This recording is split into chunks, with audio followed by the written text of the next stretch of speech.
CM Hemant Soren का अफसरों को निर्देश, झारखंड मुख्यमंत्री मैया सम्मान योजना की तकनीकी समस्याओं को जल्द करे दूर।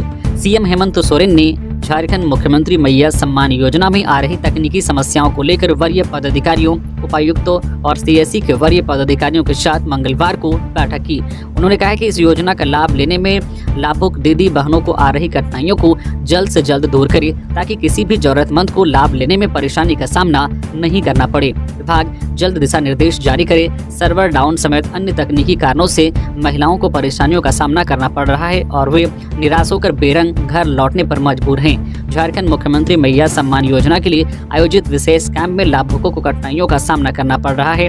हेमंत सोरेन सरकार की महत्वाकांक्षी योजना का लाभ लेने के लिए महिलाओं का हुजूम कैंप में उमड़ रहा है, लेकिन पोर्टल में तकनीकी समस्याओं के कारण महिला लाभुक आवेदन नहीं कर पा रही है। इस कारण लाभुकों में निराशा देखी जा रही है। पूरे झारखंड में इस बाबत शिकायत मिलने पर सीएम हेमंत सोरेन ने इसे गंभीरता से लिया है और अधिकारियों के साथ बैठक कर दिशा निर्देश जारी करने को कहा है। हालांकि इसे देखते हुए आवेदन करने की तारीख बढ़ाकर अब 15 अगस्त तक कर दी गई है। 21 से 50 वर्ष तक की महिलाएं 15 अगस्त तक इस योजना का लाभ लेने के लिए आवेदन कर सकती है। झारखंड में बड़ा हादसा, चिमनी में ब्लास्ट होने से 5 मजदूर झुलसे, 2 की मौत। झारखंड के हजारीबाग में मंगलवार को बड़ा हादसा हो गया है। बर्री के रियाड़ा औद्योगिक क्षेत्र में लगी फैक्ट्री पवनपुत्रा स्टील की चिमनी में ब्लास्ट हो गया। तेज धमाके के बाद कई मजदूर बुरी तरह से जख्मी हो गए। हादसे के वक्त फैक्ट्री में 70 से अधिक मजदूर काम कर रहे थे। सभी घायल मजदूरों को आनन फानन में आरोग्यम अस्पताल ले जाया गया। इस हादसे में 2 मजदूरों की मौत हो गई है। अस्पताल ने 2 मजदूरों की मौत की पुष्टि की है। अस्पताल की ओर से बताया गया है कि हादसे के बाद यहां 7 मजदूरों को लाया गया था। जितेंद्र कुमार और सैलेंस यादव नाम के 2 व्यक्तियों की मौत हो गई है। सभी मजदूर आउटसोर्स कंपनी के माध्यम से काम करते हैं। अन्य घायल मजदूरों को रांची के रिम्स में रेफर कर दिया गया है। मरने वालों में 46 वर्षीय जितेंद्र कुमार पिता मोहन प्रसाद गड़िया थाना रसड़ा जिला बलिया यूपी के निवासी थे। वही 50 वर्षीय सैलेंस यादव पिता उदयराज यादव पहाड़पुर आजमगढ़ के रहने वाले थे। 5 घायलों में राजीव कुमार, राजेश कुमार, नागेंद्र कुमार यादव, शंकर यादव शामिल हैं। सभी उत्तर प्रदेश के रहने वाले हैं। झारखंड के इन जिलों में आज भारी बारिश की चेतावनी, वज्रपात की भी संभावना, येलो अलर्ट जारी। झारखंड के कई जिलों में एक बार फिर भारी बारिश के आसार जताए गए हैं। मौसम विभाग ने इससे लेकर येलो अलर्ट जारी कर दिया है। इस दौरान कई इलाकों में वज्रपात और मेघ गर्जन होने की संभावना है। वहीं राज्य के कई इलाकों में हल्के से मध्यम दर्जे की बारिश हो सकती है। बीते 2 दिनों से कई जिलों में लोगों को बारिश से थोड़ी राहत मिली, लेकिन मंगलवार को कई क्षेत्रों में हल्के से लेकर मध्यम दर्जे की बारिश रिकॉर्ड की गई है। इधर मौसम विभाग की ओर से कहा जा रहा है कि आज कई जिलों में भारी बारिश हो सकती है, जिसको लेकर अलर्ट जारी किया गया है। मौसम विज्ञान केंद्र की माने तो आज गढ़वा, पलामू, लातेहार, लोहरदगा, गुमला, खुंटी, सिमडेगा के अलावा पश्चिमी सिंहभूम में भारी बारिश की संभावना जताई गई है। वहीं रांची की बात करें तो राजधानी के आसपास के इलाकों में हल्की से मध्यम दर्जे की बारिश हो सकती है। जेएसएससी ने जारी किया एग्जाम कैलेंडर, इस दिन होगी सीजीएल की परीक्षा। जेएसएससी यानी झारखंड राज्य कर्मचारी चयन आयोग ने एक बार फिर परीक्षा कैलेंडर जारी किया है। जारी नए कैलेंडर के अनुसार अब जेएसएससी सीजीएल की परीक्षा सितंबर 2024 के आखिरी सप्ताह में होगी।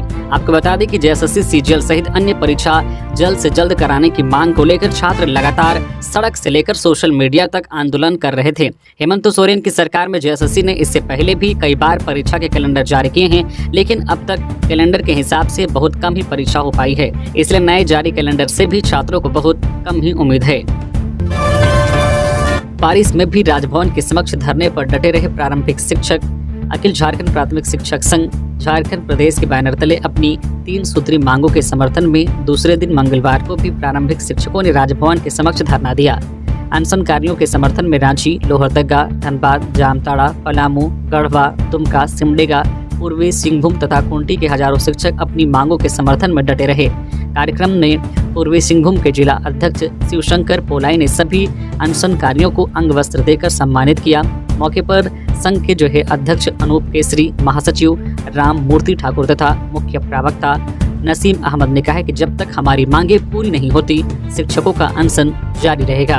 इस कड़ी में पलामू जिले के निर्मल कुमार अनशन से जुड़े। उन्होंने मांग करते हुए कहा है कि राज्य के अन्य कर्मियों की भांति शिक्षकों के लिए भी एमएससीपी लाभ सरकार लागू करे। कार्यक्रम में मंच संचालन सुरजन कुमार ने किया। गिरिडीह में तालाब में डूबने से 2 बच्चों की मौत, परिजन धान रोपनी में थे व्यस्त।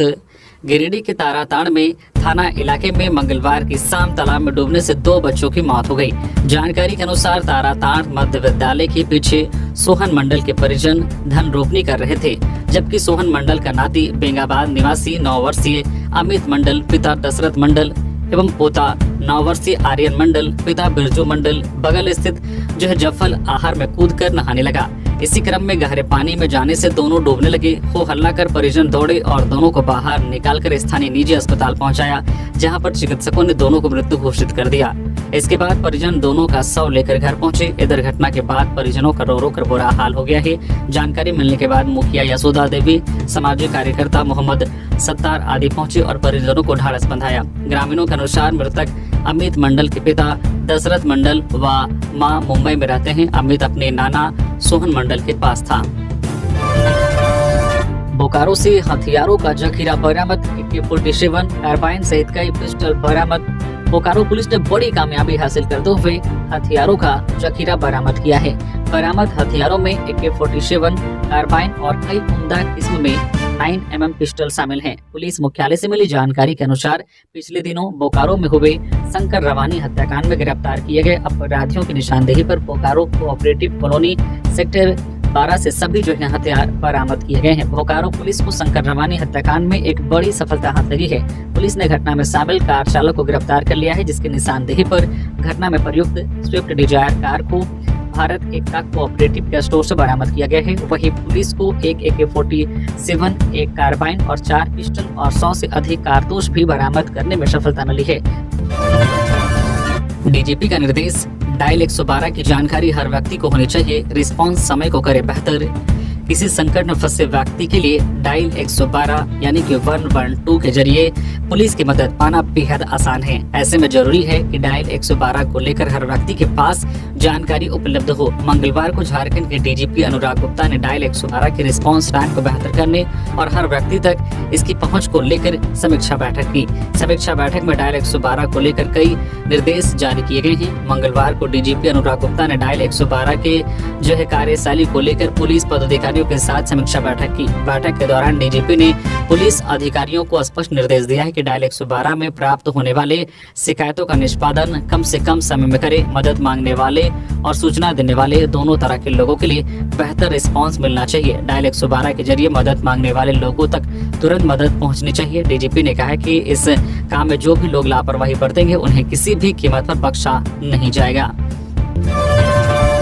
रांची में पुलिस ने लोगों पर किया लाठीचार्ज, सड़क हादसे में नाबालिग की मौत की बात कर रहे थे प्रदर्शन। राजधानी रांची के सदर थाना क्षेत्र स्थित कोकर सैमफोर्ड हॉस्पिटल के पास क्रेन के धक्का से एक नाबालिग छात्र की मंगलवार की शाम मौत हो गई। मृतक छात्र का नाम अजीत कुमार है। अजीत अपने परिवार के साथ कोकर आदर्श नगर में रहता था। इस घटना के बाद आक्रोशित भीड़ सड़क पर उतर गई। भीड़ में शामिल आक्रोशित लोगों ने सड़क पर बांस लगाकर सड़क जाम कर दिया। आक्रोशित लोगों ने जाम स्थल पर जमकर हंगामा किया और पुलिस की टीम के साथ ही उलझ गए। भीड़ को हंगामा जो करते देख कई थानों की टीम मौके पर पहुंची और उन्हें समझाने का पूरा कोशिश किया, लेकिन भीड़ उल्टा पुलिस से ही उलझती रही। भीड़ को नियंत्रित करने के लिए पुलिस को आखिरकार बल का प्रयोग करना पड़ा। भीड़ जब सड़क से हटने को तैयार नहीं हुई तो हंगामा बढ़ने लगा। तब पुलिस ने लाठीचार्ज कर दिया, जिसके बाद भीड़ तितर बितर हुई। तब जाम हटा। पुलिस ने किशोर के शव को अपने कब्जे में लेकर पोस्टमार्टम के लिए रिम्स भेज दिया है। आजसू पार्टी का मिलन समारोह आज, दुर्योधन महतो थामेंगे पार्टी का दामन। गिरिडीह के डुमरी स्थित केवी हाई स्कूल में बुधवार को आजसू पार्टी का मिलन समारोह आयोजित किया गया है। मिलन समारोह में आजसू सुप्रीमो सुदेश महतो की उपस्थिति में समाज सेवी दुर्योधन महतो अपने समर्थकों के साथ पार्टी की सदस्यता ग्रहण करेंगे। कार्यक्रम की सारी तैयारियां पूरी कर ली गई है। हथियानी लोहरा समाज ने निकाली सामाजिक न्याय और अधिकार पद यात्रा। हथियानी लोहरा समाज ने मंगलवार को सामाजिक न्याय और अधिकार पद यात्रा निकाली। संस्था के अध्यक्ष अतीत कुमार ने बताया कि 4 दिवसीय यह यात्रा हथियानी लोहरा समाज को उनका हक और अधिकार दिलाने के लिए निकाली गई है। भगवान बिरसा मुंडा की जन्म स्थली से शुरू हुई यह यात्रा शुक्रवार को लालपुर स्थित भगवान बिरसा मुंडा की समाधि स्थल तक पहुंचेगी। इसके बाद राजभवन तक पैदल मार्च किया जाएगा। अतीत ने कहा है कि राज्य गठन के बाद रघुवर दास को छोड़ दिया जाए तो अब तक कई आदिवासी मुख्यमंत्री हुए हैं पर किसी ने भी आदिवासियों की शोध नहीं ली है। मुख्यमंत्री हेमंत सोरेन से मिला झारखंड सचिवालय सेवा संघ का प्रतिनिधिमंडल। झारखंड सचिवालय सेवा संघ का एक प्रतिनिधिमंडल मंगलवार को मुख्यमंत्री हेमंत सोरेन से मिला। इस दौरान प्रतिनिधिमंडल के सदस्यों ने झारखंड सचिवालय सेवा संघ की लंबित मांगों से संबंधित एक ज्ञापन सौंपा। इस अवसर पर झारखंड सचिवालय सेवा संघ के अध्यक्ष ध्रुव प्रसाद, महासचिव सिद्धार्थ शंकर बेशरा, उपाध्यक्ष विनय बरनवाल, इरशाद आलम, सचिव पीयूष कुमार तथा दीप्ति शिखा एरेंज उपस्थित रही। खेत में गिरा था बिजली तार, बाप बेटे की मौत, लाइनमैन ने नहीं उठाया फोन, स्वास्थ्य केंद्र भी मिला बंद, मेडिकल कॉलेज में मौत। पलामू में मंगलवार की सुबह खेत में काम करने गए बाप बेटे की मौत बिजली की तार की चपेट में आने से हो गई। लाइन कटवाने के लिए स्थानीय लोगों ने बिजली ऑफिस में लगातार फोन किया और फोन नहीं उठा। इसके बाद किसी तरह दोनों को पास के स्वास्थ्य केंद्र ले जाया गया, पर वह भी बंद था। इसके बाद उन्हें मेदिनी राय मेडिकल कॉलेज ले जाया गया। तब तक बहुत देर हो चुकी थी। इलाज के क्रम में पहले बाप की मौत हो गई, फिर बेटे ने भी दम तोड़ दिया। जानकारी के मुताबिक घटना पांकी थाना क्षेत्र के हुरलौंग गांव में हुआ है। नागेंद्र चंद्रवंशी 55 वर्षीय अपने बेटे अश्विन वर्मा उर्फ पिंटू चंद्रवंशी 30 वर्षीय के साथ सुबह सुबह अपने खेत में काम करने गए थे। पिंटू रोजगार सेवक था। पिपरा ब्लॉक में वह कार्यरत था। खेत से गुजर रहे बिजली पोल का जर्जर तार टूटकर इनके खेत में गिरा हुआ था। इसमें बिजली सप्लाई हो रहा था। इसी टूटे हुए बिजली तार की चपेट में पिता नागेंद्र चंद्रवंशी आ गए। पिता को करंट लगा देख उनके पीछे चल रहा बेटा उन्हें बचाने के लिए गया। इस दौरान वह भी करंट की चपेट में आ गया। इनका खेत घर से करीब 1 किलोमीटर दूर था। पिता पुत्र को करंट लगा देख लाइन कटवाने के लिए ग्रामीणों को काफी मशक्कत करना पड़ा। बिजली विभाग के कर्मी को कई बार फोन करने पर भी फोन नहीं उठा। अब उच्च शिक्षा में बाधा नहीं बनेगी दिव्यांगता, चंपई सोरेन ने कर दिया बड़ा ऐलान। झारखंड के पूर्व मुख्यमंत्री सह उच्च एवं तकनीकी शिक्षा विभाग के मंत्री चंपई सोरेन ने कहा है कि राज्य में दिव्यांगजनों के लिए स्थापित होने वाला पूर्वी क्षेत्र का पहला राज्य विश्वविद्यालय शारीरिक एवं मानसिक अक्षमता वाले युवाओं के लिए वरदान साबित होगा। इस विश्वविद्यालय की स्थापना होने से उनकी शारीरिक कमी उच्च शिक्षा में बाधक नहीं बनेगी। मंत्री मंगलवार को दिव्यांगजनों के लिए स्थापित होने वाले राज्य विश्वविद्यालय की विजन, विधेयक आदि तैयार करने को लेकर आयोजित कार्यशाला को संबोधित कर रहे थे। इस अवसर पर उन्होंने कहा कि इस विश्वविद्यालय में दूसरे राज्यों के दिव्यांगजन भी पढ़ाई कर सकेंगे। चंपई ने कहा कि राज्य सरकार दिव्यांग साथियों को शिक्षा के माध्यम से आत्मनिर्भर बनाने हेतु कृत संकल्पित है। पलामू में आरपीएफ ने 12 बच्चों को तस्करी से बचाया, फुसलाकर नोएडा ले जा रहा था तस्कर। पलामू जिले के डाल्टनगंज रेलवे स्टेशन पर तैनात रेलवे सुरक्षा बल के जवानों ने मंगलवार को 12 बच्चों को तस्करी होने से बचा लिया। आरपीएफ ने इस दौरान एक तस्कर को भी गिरफ्तार किया है। सभी बच्चे बिहार के गया जिले के सलैया गांव के निवासी हैं। गिरफ्तार तस्कर भी उसी गांव का रहने वाला है। आरपीएफ के जवानों ने इन बच्चों से जब पूछताछ की तो उन्होंने बताया कि उन्हें नोएडा ले जाया जा रहा था। पूछताछ के आधार पर ही मौके पर से तस्कर को भी गिरफ्तार कर लिया गया। आरपीएफ इंस्पेक्टर बनारसी यादव ने बताया कि इन बच्चों को नोएडा की एक कूलर फैक्ट्री में काम करने के लिए ले जाया जा रहा था। बच्चों को प्रति माह 7,000 रुपए की मजदूरी देने का लालच दिया गया था। इन बच्चों की उम्र 10 से 14 वर्ष के बीच है और सभी स्कूली छात्र हैं। मामले की जानकारी मिलने के बाद आरपीएफ और पुलिस की टीम ने तत्काल कार्रवाई करते हुए सभी बच्चों को सुरक्षित रेस्क्यू किया और एफआईआर दर्ज की। पूर्व सीएम रघुवर दास के कार्यकाल में बने पुलों की होगी जांच। डॉक्टर इरफान अंसारी, ग्रामीण विकास ग्रामीण कार्य सह पंचायती राज मंत्री डॉक्टर इरफान अंसारी ने कहा है कि वे पूर्व मुख्यमंत्री रघुवर दास के कार्यकाल में बने सारे पुलों की जांच कराएंगे। उन्होंने राज्य में पत्रकारों से कहा है कि अधिकारियों को इस संबंध में स्पष्ट कहा है कि पहले से बने सारे पुलों की जांच कराई जाए, जिसकी गुणवत्ता में संदेह मिल रहा है। हाल ही में रांची व बोकारो में पुलों के गिरने की वजहों की जानकारी लेते हुए अधिकारियों को भी इस संबंध में स्पष्ट दिशा निर्देश दिए हैं। मंत्री ने कहा कि वे गुणवत्ता से कोई समझौता नहीं करना चाहते हैं। ऐसे में वर्तमान में बन रहे पुलों के साथ साथ पूर्व सीएम रघुवर दास के कार्यकाल में बने पुलों की भी जांच कराएंगे। 28 घंटे बाद धनबाद के युवक का शव निकला। गिरिडीह के दुखहरन नाथ महादेव मंदिर के उसरी नदी से शव से लिपट कर रो पड़े परिजन। करीब 28 घंटे के बाद गिरिडीह के औद्योगिक क्षेत्र स्थित बाबा दुखहरन नाथ महादेव के उसरी नदी से धनबाद के युवक का शव बाहर निकाला गया। धनबाद के सिजवा के इस युवक के माता पिता समेत परिजनों की अपील पर स्थानीय युवकों ने पूरे दिन की मेहनत के बाद सिजवा के युवक गौतम सिंह चौहान का शव नदी से बाहर निकाला। प्रशासन के दावे के बावजूद एनडीआरएफ की टीम नहीं पहुंची। घर के चिराग का शव को देखते ही परिजनों ने हिम्मत खो दिया और गौतम के शव से लिपट कर खूब रोए। परिजनों को शव से लिपटकर रोता देख ग्रामीणों की आंखों से भी आंसू निकल पड़े। बताते चले कि धनबाद के सिजवा से 2 गाड़ी में पूरा परिवार बाबा दोखरानाथ महादेव मंदिर पूजा अर्चना के लिए पहुंचा था। इसी दौरान पूजा अर्चना के लिए पहले सभी मंदिर के समीप जो है उत्तर वाहिनी उसरी नदी में स्नान ले गए। इसी दौरान ये घटना हो गई थी। आजीवन कारावास की सजा काट रहे 30 कैदी होंगे रिहा। समीक्षा बैठक में सीएम हेमंत सोरेन ने दी मंजूरी। राज्य की विभिन्न जेलों में सजा काट रहे 30 कैदियों के लिए खुशखबरी है, जल्द ही उनकी रिहाई हो सकती है। मंगलवार को मुख्यमंत्री हेमंत सोरेन की अध्यक्षता में आयोजित झारखंड राज्य सजा पुनरीक्षण परिषद की बैठक में सीएम ने उन्हें रिहा करने के निर्णय को मंजूरी दे दी है। परिषद की बैठक झारखंड मंत्रालय में हुई। बैठक में उन 67 कैदियों के रिहाई से संबंधित मामलों पर पुनः विचार किया गया, जिन्हें झारखंड राज्य सजा पुनरीक्षण परिषद की पिछली 2 बैठकों में अस्वीकृति दी गई थी।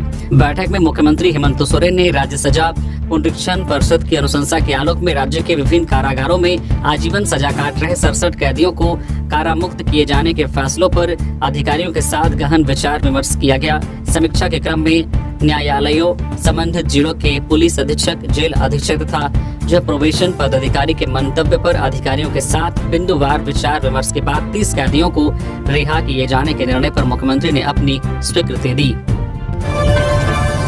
गढ़वा में इस स्थान पर बनेगा 6 करोड़ की लागत से उच्च स्तरीय पुल। मंत्री मिथिलेश ठाकुर ने की घोषणा। गढ़वा विधानसभा क्षेत्र के मधैया पंचायत में अनजान शहीद के समीप दांड्रो नदी पर 6 करोड़ की लागत से उच्च स्तरीय पुल का निर्माण किया जाएगा। ग्रामीण कार्य विभाग झारखंड सरकार ने इसकी स्वीकृति प्रदान कर दी है। मुख्यमंत्री ग्राम सेतु योजना के तहत इसका निर्माण किया जाएगा। इसकी जानकारी देते हुए पेयजल एवं स्वच्छता मंत्री मिथिलेश कुमार ठाकुर ने बताया है कि पुल निर्माण की स्वीकृति झारखंड सरकार ने प्रदान कर दी है। जल्द ही निविदा की प्रक्रिया पूर्ण कर निर्माण कार्य शुरू कर दिया जाएगा। मंत्री ने बताया है कि दांड्रो नदी पर लगभग 152.16 मीटर लंबी पुल का निर्माण किया जाएगा। बोकारो में खुला साइबर थाना। आईजी बोले अब अपराधियों पर लगेगी लगाम, पीड़ित जल्द करवा सकेंगे मामला दर्ज। झारखंड पुलिस का सीआईडी विभाग ने साइबर अपराध के बढ़ते मामलों पर अंकुश लगाने के लिए एक पहल शुरू कर दी है। इसी क्रम में मंगलवार को बोकारो स्टील सिटी के सेक्टर 4G में साइबर थाना का शुभारंभ किया गया। इसका उद्घाटन उत्तरी छोटानागपुर क्षेत्र के आईजी एस माइकल राज और कोयला क्षेत्र के डीआईजी सुरेंद्र झा ने की। इस मौके पर एसपी पूज्य प्रकाश समेत अन्य पदाधिकारी मौजूद थे। इस थाने में मुख्यालय डीएसपी थानेदार होंगे। थाने में ऑनलाइन और ऑफलाइन साइबर फ्रॉड से संबंधित मामले दर्ज होंगे। थाने में प्रतिनियुक्त टेक्निकल एक्सपर्ट और प्रशिक्षित पुलिसकर्मी द्वारा साइबर क्राइम को रोकने के लिए कार्रवाई की जाएगी। इस मौके पर आईजी ने पत्रकारों से बात करते हुए कहा कि यह थाना सिर्फ साइबर अपराध के लिए खुला है, इससे साइबर क्राइम को रोकने में सफलता मिलेगी। आईजी ने कहा कि साइबर थाना खुलने से लोगों को काफी सुविधा मिलेगी, जिससे साइबर फ्रॉड से जुड़े मामले को लेकर पीड़ित जल्द मामला दर्ज करवा सकेंगे और मामले की जांच भी तेजी से हो पाएगी। जमीन घोटाला मामला। अफसर अली रांची पुलिस की रिमांड पर ईडी ने किया था अफसर को गिरफ्तार। जमीन घोटाला मामले में ईडी के द्वारा गिरफ्तार किए गए अफसर अली को मंगलवार को रांची पुलिस ने रिमांड पर लिया है। अफसर अली से रांची पुलिस सेना जमीन घोटाले मामले में पूछताछ करेगी। अफसर अली को रांची पुलिस ने पहले प्रोडक्शन वारंट लिया था, उसके बाद उसे रिमांड पर लिया गया है। जानकारी के अनुसार रांची पुलिस ने अफसर अली को 2 दिनों के लिए रिमांड पर लिया है। रिमांड की अवधि आज बुधवार से शुरू होगी। अफसर के खिलाफ रांची के बरियातू थाने में एफआईआर दर्ज है। उसी एफआईआर के आधार पर अफसर का प्रोडक्शन वारंट लिया गया था। अगले 2 दिनों तक रांची पुलिस अफसर अली से सेना जमीन घोटाला मामले में पूछताछ करेगी। विधानसभा चुनाव की तैयारी शुरू। आईजी अभियान ने जिलों के एसपी के साथ की बैठक। झारखंड विधानसभा चुनाव की तैयारी शुरू हो गई है। इसको लेकर मंगलवार को आईजी अभियान एवी होमकर ने जिले के एसपी के साथ समीक्षा बैठक की। इस बैठक के दौरान आईजी अभियान ने विधानसभा चुनाव 2024 को स्वच्छ, निष्पक्ष और शांतिपूर्ण तरीके से संपन्न करने के लिए आवश्यक दिशा निर्देश दिए। उन्होंने सभी जिलों को अपने अपने जिलों में चुनाव सेल गठित करते हुए चुनाव संबंधित कार्य प्रारंभ करने का निर्देश दिया। बांग्लादेश में फंसे रांची के मनीष परिवार भी साथ L&T कंपनी में करते हैं काम। भारतीय दूतावास से कर रहे संपर्क 150 और लोग साथ। बांग्लादेश में चल रहे तनाव की स्थिति के बीच रांची के रहने वाले मनीष सहित 150 लोग वहां फंसे हुए हैं। जानकारी के मुताबिक सभी L&T कंपनी में काम करते हैं। मनीष चौधरी बांग्लादेश के रंगपुर के मुल्ला टोला पाकर मठ इलाके में रहते हैं। उनके साथ उनकी पत्नी स्वाति और 2 बेटियां भी हैं। मनीष बांग्लादेश में L&T की कंस्ट्रक्शन साइट पर कार्यरत थे। जानकारी के मुताबिक मनीष और उनका परिवार जिस इलाके में रहता है वहाँ तनाव वाली स्थिति नहीं है, लेकिन ढाका में जिस तरह की स्थिति बनी हुई है इससे पूरा परिवार भय वाली स्थिति में है। बीते एक सप्ताह से समय तनाव में गुजर रहा है। मनीष के मुताबिक फिलहाल अजीब की स्थिति बनी हुई है। बच्चों को लेकर खासा तनाव हो रहा है। ऐसे में वे इस उम्मीद में हैं कि उनकी देश वापसी जल्द होगी। गिरिडीह में बंद प्लास्टिक के बोरे में पड़ा मिला कारोबारी का शव। गिरिडीह के पीरटान थाना क्षेत्र के खुखरा मोड़ में मंगलवार की दोपहर एक अज्ञात व्यक्ति का शव बंद प्लास्टिक में पड़ा मिला। उसकी पहचान शहर के पचम्बा थाना इलाके के अलकापुरी के अनिल यादव के रूप में हुई है। मृतक अनिल यादव शहर में जमीन का कारोबार करता था। मंगलवार सुबह तक मृतक को शहर में देखा गया था। चंद घंटे बाद उसका शव खुखरा मोड़ में एक प्लास्टिक के बोरे में पड़ा मिला। जानकारी के अनुसार कुछ लोगों ने एक लाल रंग की गाड़ी से जिस प्लास्टिक बोरे को मोड़ में फेंका था वो इसी अनिल यादव का बताया जा रहा है। पुलिस की माने तो अनिल यादव की हत्या किसी तेज धारदार हथियार से की गई है और हत्या के बाद उसके शव को खुखरा मोड़ में फेंक दिया गया। जानकारी के अनुसार कुछ दिनों पहले ही अनिल यादव का किसी जमीन को लेकर शहर में विवाद भी हुआ था और उसकी गाड़ी में तोड़फोड़ की गई थी। लिहाजा मंगलवार को अनिल ने अपने फेसबुक पेज में कुछ पोस्ट भी डाला था। पारा शिक्षकों के साथ मीटिंग खेल रही झारखंड सरकार। अमर बावरी। झारखंड में नेता प्रतिपक्ष अमर बावरी ने राज्य की हेमंत सोरेन सरकार पर तंज कसा है। श्री अमर बावरी ने सोशल मीडिया प्लेटफॉर्म एक्स पर लिखा है कि राज्य सरकार पारा शिक्षकों के साथ केवल मीटिंग खेल रही है। वहीं दूसरी ओर नियत और नीति का फर्क देखिए। असम की सरकार बीते 5 वर्षों से सेवा दे रहे अनुबंधित जो है समग्र शिक्षा असम के पारा शिक्षकों को बिना परीक्षा की औपचारिकता के जो है नियोजित करने का फैसला लिया है। इसके लिए कुल 35,153 पदों का सृजन किया जा रहा है। वहीं दूसरी ओर झारखंड सरकार अपने वायदे के विपरीत पारा शिक्षकों के साथ सिर्फ मीटिंग खेलने का काम कर रही है। झारखंड में पारा शिक्षकों सहायक अध्यापकों के प्रति राज्य सरकार संवेदनहीन है। सरकार का मकसद इन्हें ठग कर फिर से इनका वोट लेना है। गरीबों की आवाज दबाना चाहती है केंद्र सरकार। पेयजल एवं स्वच्छता मंत्री। केंद्र सरकार झारखंड के विकास और झारखंडियों की आवाज को दबाना चाहती है। आज झारखंड में हेमंत सरकार अपने बलबूते पर पूरे देश में बेहतर कार्य कर रही है। गरीबों, मजदूरों, किसानों, माताओं, बहनों सभी को उनका पूरा हक और अधिकार मिल रहा है। यह बात केंद्र की भाजपा नित सरकार को हजम नहीं हो रही है। मंगलवार को ये बातें गढ़वा विधायक तथा पेयजल एवं स्वच्छता मंत्री मिथिलेश कुमार ठाकुर ने कही। वे ग्रामीणों की समस्याओं से रूबरू हो रहे थे। उन्होंने मेराल प्रखंड के विक्ताम, आरंगी एवं जो है ओखरगढ़ा पश्चिमी पंचायत के विभिन्न गाँव में जन संवाद आयोजित कर ग्रामीणों की समस्याएं सुनी। इस दौरान मंत्री ने ग्रामीणों की समस्याओं से रूबरू होते हुए कई जो है समस्याओं का ऑन द स्पॉट निदान किया। साथ ही से समस्याओं का निदान जल्द से जल्द करने की बात कही। किसानों को वैकल्पिक कृषि और वनोपज के लिए प्रशिक्षण देने की व्यवस्था करे अधिकारी हेमंत सोरेन। झारखंड में कृषि तथा वनोपज क्षेत्र में काफी संभावनाएं हैं। इसे बढ़ावा देने के लिए सीधो कानून कृषि और वनोपज राज्य सहकारी संघ लिमिटेड का गठन हुआ है। इसका उद्देश्य विभिन्न वनोपज का उत्पादन, संकलन, प्रसंस्करण, अनुसंधान तथा विकास की विभिन्न गतिविधियों को सहकारी आधार पर संगठित करना है। ऐसे में इस सहकारी संघ की जानकारी किसानों तक पहुंचनी चाहिए ताकि वे इससे जुड़कर उत्पादों का लाभ ले सके। मंगलवार को ये बातें मुख्यमंत्री हेमंत सोरेन ने कही। वे सीधो कानून कृषि एवं वनोपज राज्य सहकारी संघ लिमिटेड के निदेशक परिषद की तृतीय बैठक में बोल रहे थे। रांची में भारी बारिश के बाद धान रोपाई कार्य शुरू। किसानों के चेहरे पर खुशी। झारखंड में मानसून के दौरान करीब हर क्षेत्र में अच्छी बारिश हुई है। ऐसे में रांची में हुई बारिश के बाद धान की रोपाई शुरू हो गई है। इससे किसानों में खुशी देखी जा रही है। आपको बता दें कि राजधानी रांची समेत राज्य के कई स्थानों पर पिछले कुछ दिनों से जोरदार बारिश होने के बाद खेतों में पानी भर गए हैं। जलमग्न खेतों में महिलाएं बड़े उत्साह के साथ धान रोपनी कार्य में जुट गए हैं। किसान अधिक जो उत्पादन की क्षमता तथा अच्छे किस्म के बीज वाले धान रोपाई में अधिक रुचि ले रहे हैं। इस संबंध में किसानों का कहना है कि मानसून की शुरुआत दौर में बारिश नहीं हुई। इससे मन में डर भी लग रहा था कि जो बिचड़े लगाए गए हैं वो बर्बाद ना हो जाएं। लेकिन अब बारिश हुई है और लोग अपने बिचड़े यानी धान के छोटे पौधे को खेत में लगा रहे हैं। कहीं न कहीं बारिश होने के बाद किसानों के चेहरे पर एक बार फिर से रौनक देखने को मिल रही है। पूर्व विधायक जयप्रकाश भाई पटेल की विधानसभा सदस्यता रद्द मामले में विपक्ष के नेता अमर कुमार बावरी को हाई कोर्ट ने किया नोटिस। दल बदल के मामले में जयप्रकाश भाई पटेल की विधानसभा सदस्यता खत्म करने के झारखंड विधानसभा अध्यक्ष के फैसले को चुनौती देने वाली याचिका की सुनवाई झारखंड हाई कोर्ट में हुई। मामले में कोर्ट ने विपक्ष के नेता अमर कुमार बावरी को नोटिस जारी कर जवाब मांगा है। कोर्ट ने झारखंड विधानसभा अध्यक्ष को मामले में जवाब दाखिल करने का निर्देश देते हुए जयप्रकाश भाई पटेल की सदस्यता रद्द करने संबंधित फाइल एवं प्रोसीडिंग्स का दस्तावेज मांगा है। इससे पहले प्रार्थी की ओर से कोर्ट को बताया गया है कि उन्हें बिना सुने हुए और बिना अवसर प्रदान किए हुए झारखंड विधानसभा अध्यक्ष ने उनकी सदस्यता रद्द कर दी है। शिक्षा मंत्री बैद्यनाथ राम की बच्चों से अपील, सोशल मीडिया पर गंदी चीजें ना देखें, इंटरनेट का करें सही इस्तेमाल। बच्चों में स्मार्टफोन की लत न केवल शारीरिक बल्कि मानसिक और पारिवारिक दुष्प्रभावों को भी जन्म देती है। यह मानना है देश के जाने माने शिशु रोग विशेषज्ञ और नीति आयोग के पोषण सदस्य डॉक्टर राज भंडारी का। रांची के TRI में युवा वर्ग में मोबाइल इस्तेमाल विषय पर एक कार्यक्रम का आयोजन किया गया, जहां डॉक्टर राज भंडारी ने बच्चों को संबोधित किया। उन्होंने हाल के वर्षों में स्मार्टफोन के अत्यधिक उपयोग और दुरुपयोग के प्रति सचेत करते हुए कहा कि इससे बच्चों में नकारात्मकता को जन्म देता है, इसलिए जरूरी है कि बच्चे मोबाइल के जरिए अच्छी चीजों को ग्रहण करें। शिक्षा मंत्री बैद्यनाथ राम ने संबोधित करते हुए कहा कि बदलते परिवेश में हमें सतर्क रहने की आवश्यकता है। जिस तरह से इंटरनेट के माध्यम से गंदी चीजें परोसी जा रही है, इससे बच्चों को दूर रखना होगा। जाहिर तौर पर इसके लिए अपने विवेक का इस्तेमाल करना होगा, क्योंकि इंटरनेट पर सब कुछ उपलब्ध है, अच्छी भी और बुरी चीजें भी है।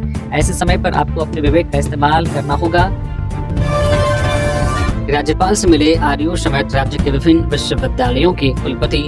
रांची यूनिवर्सिटी समेत राज्य के विभिन्न विश्वविद्यालयों के कुलपतियों ने मंगलवार को राज्यपाल संतोष गंगवार से राजभवन में मुलाकात की। इस दौरान उन्हें विश्वविद्यालय की शैक्षणिक और प्रशासनिक गतिविधियों से अवगत कराया गया। राज्यपाल से मिलने वालों में रांची विश्वविद्यालय के कुलपति डॉक्टर अजीत कुमार सिन्हा, बिरसा कृषि विश्वविद्यालय के कुलपति डॉक्टर सुनील चंद्र दुबे, झारखंड प्रौद्योगिकी विश्वविद्यालय रांची के कुलपति doctor DK Singh, Jharkhand open विश्वविद्यालय के कुलपति डॉक्टर TN साहू के नाम शामिल हैं। उक्त अवसर पर राज्यपाल ने कुलपतियों से कहा कि हमारे विश्वविद्यालय यह सुनिश्चित करे कि विद्यार्थियों को हर हाल में गुणात्मक शिक्षा सुलभ हो और एकेडमिक कैलेंडर का पूर्णतः पालन किया जाए। विश्वविद्यालय छात्र हित में सदा सक्रियता से कार्य करे।